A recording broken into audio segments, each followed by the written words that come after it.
We're getting new dramatic images from Sky Team 11 into the newsroom that show the floodwaters in North Carolina are becoming more dangerous and deadly. For instance, take a look at the Neuse River in Goldsboro. The river is overflowing at a record rate.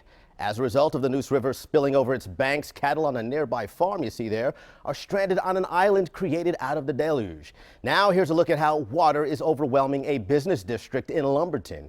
You can also see drivers trying to navigate cars through the floodwaters, and that is the sort of activity that caused the governor of North Carolina to warn the people of the Tar Heel state that if they don't avoid the flooding at all costs, that could cost them their lives. Just within the hour, the governor said that 20 people have been killed.